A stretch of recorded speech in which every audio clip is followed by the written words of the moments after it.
Oh, happy birthday belatedly. Oh, thank you, Jerry. And I You're wonder such a what tender man, Jerry. I appreciate you. Sorry? I said, you're such a tender man. I appreciate you. Well, I do my best. I wonder what it says to you guys to beat a pretty good Alabama team, a ranked team, without Xavier and Ty. It says that we've got a really good, complete team, and we've been able to build a mentality of the next man up mentality, understanding that throughout the season you're going to be faced with challenges, you're going to be faced with obstacles, you're going to deal with injuries, and all it means is that gives someone else an opportunity to step up and do what the team needs for us to try to win. And the Alabama game was a great example of that. And how different is the challenge LSU presents as opposed to Alabama? Well, I mean, it's the same challenge. Obviously, the difference is the style of play. LSU, as you all know, is one of the top defending defensive teams in the country in terms of how they try to press you and mix up the game. They're very active. They're averaging about 15, forcing teams in about 15 to 16 turnovers a game. A lot of steals. They're very handsy. So it's going to be key for us to make sure that we handle their pressure, the different kind of presses that they have, full court, 3/4 court, zones. They throw a lot out there to try to get teams confused, and we're going to have to manage those and take care of the ball and value the ball and try to stay out of a lot of live ball turnovers as much as we can.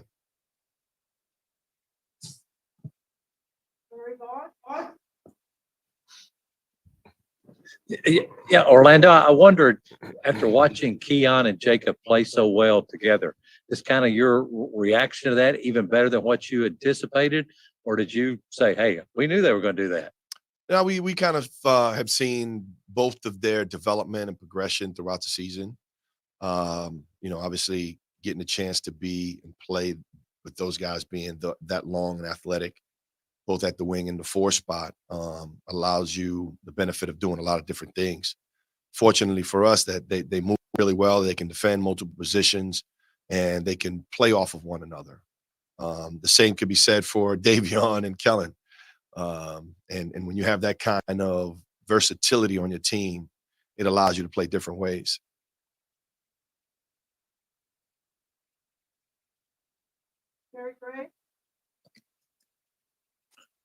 Hey, Coach, when you look back on Saturday, are you still kind of amazed by how quickly the switch flipped on when you're down by 13, and then you're able to string baskets together, and then after that it seemed like guys just stepped up and really filled the void in a way they couldn't those first 15 minutes? No, I just knew that Alabama came out really hot, and we knew that the game is played over 40 minutes, and we just had to get back to our defensive principles and getting on the other side of the court where we can make open shots. And what you saw was, our defense improved, and it led to us being able to get some easier shots that we can make.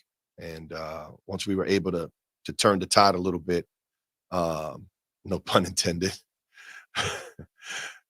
we were able to get into a nice groove. As a follow-up, was that the kind of reaction, I guess, when you talk about adversity and response to it, without 2 players, was that the kind of response that you all had been hoping for maybe in previous games when you're missing Ty or missing Xavier? Yeah, I mean, obviously, the games that we've missed those guys were in-game adjustments, and that's really hard to try to do. Some of this stuff was we were able to prepare a little differently for the way we wanted to play, not having them, practice and those kind of things, understanding that they were not going to be available. So now we know how to play that way if and when we have to play that way in the future. And if something happens in game where we need to adjust, we'll be better prepared for that because of the versatility of our team. And we got to give a lot of credit to Davion and to Kellen for the way they handled and managed the game for us.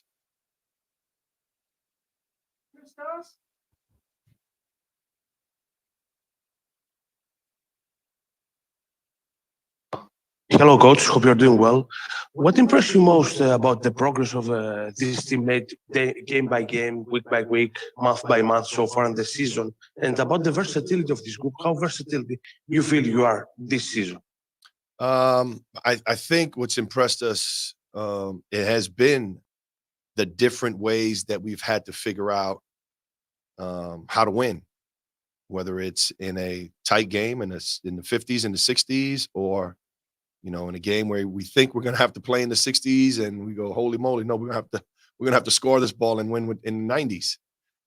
So being able to have that range and ability to score and defend and play multiple ways because of your versatility, it lends well for being able to have success in the season and in the postseason.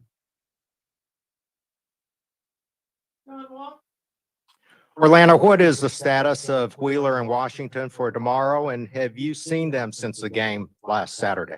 John, that's a great question. I don't know because I have not seen them yet before practice. With this team, it seems like that not just the fan base, but nationally, they've kind of captured people's hearts. And yet Coach Cal always says that there's still a lot of haters out there, a lot of people against Kentucky. You're kind of an objective kind of guy. What's your feeling on the love-hate meter out there in regards to this particular team? I think you have a little bit of everything. Obviously, we've got unbelievable young men that represent the university and the program really well. They've got a lot of personality. They're well liked. They've got unbelievable background and stories and come from special families. And it's a team that you can tell really cares for one another. And that endears a lot of people that can appreciate that. Which on the other side of that coin means there are a lot of teams that don't like that because they don't want to see the Kentuckys of having success and having, the success that we're having right now. They'll obviously, you're going to have some haters when you have the kind of success that this program is having. Gary, back to you. Yeah, I wanted to ask you just generically, if you're going up against a guy that has a knack for taking charges, how does that impact the planning? How do you counter that, or do you? It depends. It depends how they take their charges. Is it a guard that likes to slide in under you? Is it a big man that likes to flop when you drop your shoulder? So it depends. And we're aware of guys and their tendencies as part of our doing our background and preparing and the game preparation for teams is what they do, what their tendencies are, and just to be aware of those. And we try to make sure that our student athletes are alerted and aware that, okay, these guys like to take charges. These guys are very handsy. They like to reach. So you got to be strong. You got to work to get open, and you can't put the ball in front of them. You got to make sure you're ripping it, you're protecting it, you're strong with it when you're making your passes and as you work to get open. Is part of dealing with that I would think there's frustration if I'm driving and I think the guy flopped. I might get out of character from that. Is there some counseling there involved? Absolutely. Well, the frustration will come when you're not prepared for that. And you have an emotional response. And we talk to our guys about, emotional intelligence and being mature about how you respond to things. Those calls are things that are never going to get overturned with an emotional reaction. You let the coaches deal with that and talk to the referees. You just keep playing. Thanks. Tyler Thompson. Hey, Coach O. So you've coached a National Player of the Year candidate in Kofi Coburn. What do you think makes Oscar uniquely qualified for the award this year? And if he were to come back to Kentucky for another season, what could he add to his game? Great question. I think, Oscar and the season that he's having in terms of what he's doing statistically, that's something that hasn't been done in 30, 40 years, and averaging almost 15 points and 15 rebounds a game and doing it night in and night out. When you look up and it's a 20 and 14 and it's like ho hum, it's impressive. I think what we can continue to help add to his game, if we're fortunate to get him back, there's a lot. There's a lot to add to him. There's a lot to his ball handling. There's a lot to his passing, and obviously continue to extend his range in terms of his shooting. But I think that's something that we'll be able to address, if we're fortunate enough to get him back in the future. Obviously he's gotten better as the year has progressed in terms of showing his range out to 15, 17 feet. We've challenged him now on making sure that he's in a position defensively to sit and guard guys when we have to go into shortened clock situations and he has to switch onto a guard. And he's showed the capacity to do that. So we're going to keep challenging him. And as you know, as coaches, we're never satisfied. We want to keep adding to their games. We want to keep challenging them. When they give us what we've asked, we're going to ask for more because we think they're capable of giving us more. Very good. Orlando, does the game he had Saturday give Kellen any more confidence, or is there such a thing as him ever needing any more confidence? Kellen is such a confident kid. I don't think he needed that kind of a game to give him more confidence. But it was great to see because if anybody's deserving, it's Kellen. He works extremely hard, and he's such a positive kid, such a great piece of our team. And everybody jokes with him about him being the granddad, and he has a kind of a granddad approach to the team in terms of his worldly vision and his ability to communicate about a lot of things that are going on. And we're fortunate to be able to have him and get a chance to coach him. Jerry, finish us off. So put me on it here. Yeah, I remember early in the season asking you, Oscar got the ball in the post and he seemed indecisive. Like, what's he going to do? You said he was considering too many options. Now he seems he seems decisive. He gets the ball pretty quickly. Boom. He's making his move. How did that change? It changed just by repetition and he and I spending a lot of time in the gym and talking through and showing him film about, okay, what are you thinking here? What are you doing? Yeah, I'm thinking too much. Yeah, you're thinking too much. Just be quick and simple. Where you're doing your work before you receive the ball. Once you receive the ball in the paint area, it's to get fouled, to get to the basket, finish. And then after that, you let your instincts take over. So I think we've simplified a lot of things for him, and it's really helped his game blossom.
Yeah. What do you think it says about you guys that you can beat a ranked team like Alabama without Xavier and without Keion?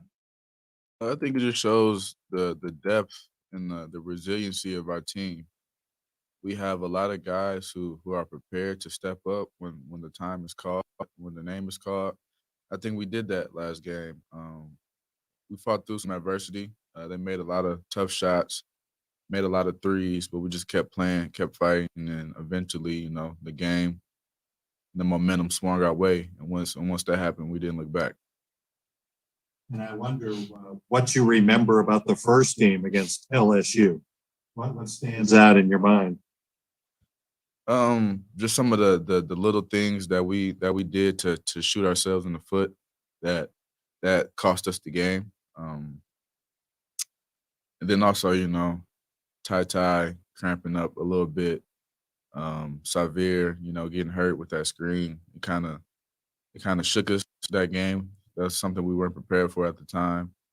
But now, going into it, we're going to be ready for, anything that comes our way. We've seen it all now. So we just got to, not shoot ourselves in the foot like we did last time and be prepared to do whatever it takes to win. Christos? Hey, Keion, hope you're doing well. How could you describe the mood, the atmosphere around the team and in the team so far in this season? We having fun. We enjoying each other. We enjoying the journey that we're taking together, and we're not taking it for granted. We got a great group of guys that love being around each other, love competing with each other, love pushing each other to get better every day, and that's something that we take pride in. And like I said, we're enjoying this journey together, and it's been real fun. Gabriel? Yeah, Ty, this time of year is when people like us, who have nothing better to do, I guess, talk a lot about brackets and seeding and things like that. And I know you guys have to stay focused, but after last year and the struggles you had, how do you avoid thinking ahead? How do you stay focused? Can you repeat the question, please? Based on the fact that you guys didn't play in the tournament last year and you've got so much potential this year, how do you avoid losing focus and thinking ahead to the NCAA tournament instead of the matter at hand? I mean, you just take every day by day. Like, I don't think about last year at all. So that's not something that ever really crosses my mind. And I'm not really looking forward to the NCAA tournament. We got some tough games in front of us, and we all know that. We all understand that.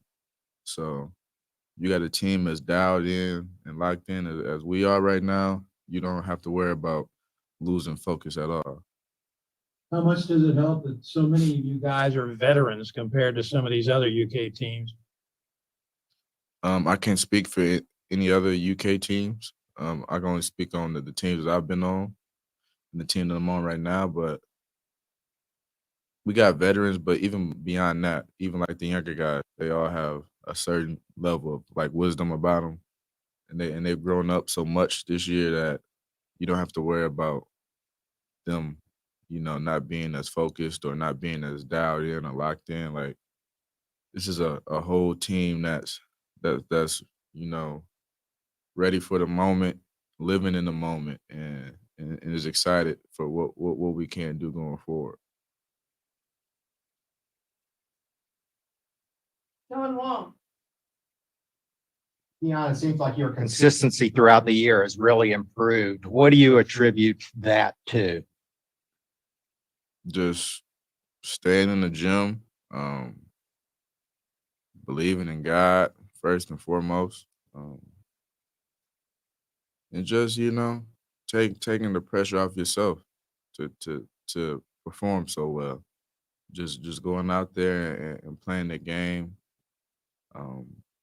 making the right plays, making the easy plays, and just playing hard. And when you do that, the ball finds you, the game finds you in the areas that you can be successful in. And if you don't try to get outside of yourself, that contributes to your consistency. And then also builds the trust in the coaching staff and in your teammates that you will go out there and be consistent and be reliable. to do. I'm sorry.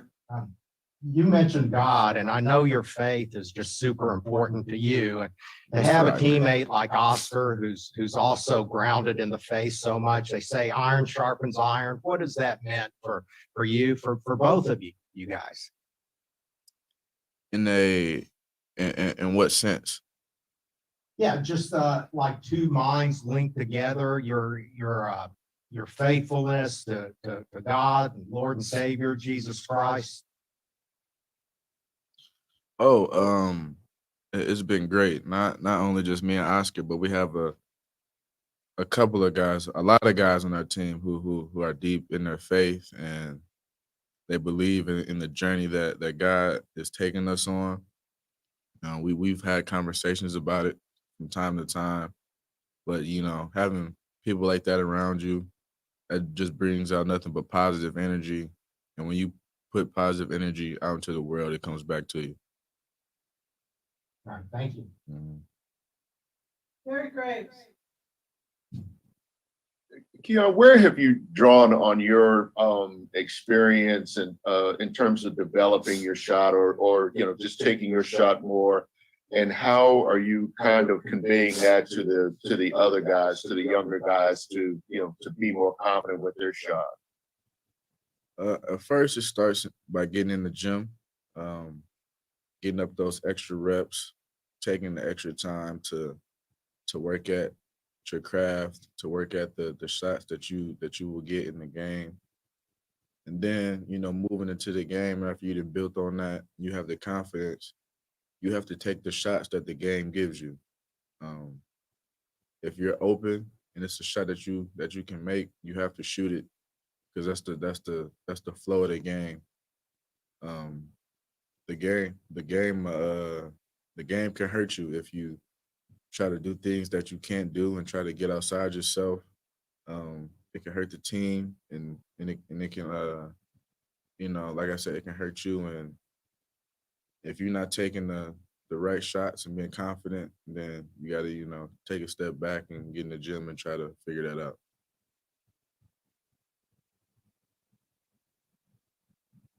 Jerry, back to you. Yeah, Kiana, I think of you and the mid-range shot, and I'm wondering, was that, where in your basketball development did the mid-range shot become a part of your game? It's always been a part of my game ever since I was little. My dad made sure I was able to shoot in those spots and in those areas. And growing up, like being real little, the players that I watched, they operated in those areas and they were dangerous.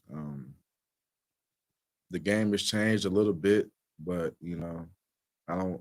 You can obviously tell I don't believe the mid range is dead. So you can get in those areas and pull up and make those shots. It can make it really hard for a defense. What players did you look at that, you just noticed they were effective mid-range? Kobe, God rest his soul. Tracy McGrady, Carmelo Anthony, Chris Paul, Dwayne Wade, and then like today, DeMar DeRozan, Devin Booker, like those guys, they make it tough on defenses because now the defenses they either want to take away the three or not let you get all the way to the rim. So when you can work in those areas in between, it makes it hard for a defense to really lock in and stop you. Thank you. Christos, back to you. Keion, all that confidence that you have as a team and you personally, how help you to maximize your effort night in, night out? Just us believing in one another, it gives us the team.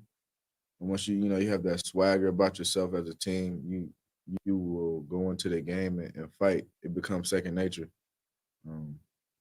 You believe in the guy that's standing next to you, and you believe that they're going to make the plays that they can make and that they're going to go out there and be consistent in their effort. That gives you the confidence and I said the swagger to go out there and compete every night. John Wong. This team seems to have a lot of leaders. I know Kellen, we call him granddad, but you've been around the program as long as anybody. Sometimes as you head into the postseason, you just need one specific person to kind of lead the charge. Are you that guy? Nah, I'm not gonna say that. I'm just we lead by committee. We got the coaching staff, we got other, veteran players. I'm not gonna disrespect my other teammates that have put in the work and just say, now we head into the tournament, it's my time to take charge and be the leader. That wouldn't be fair to them. It wouldn't be fair to all the work that they put in. So I'm not gonna anoint myself the leader of the team with 2 months left in the season. Like I don't think that's right.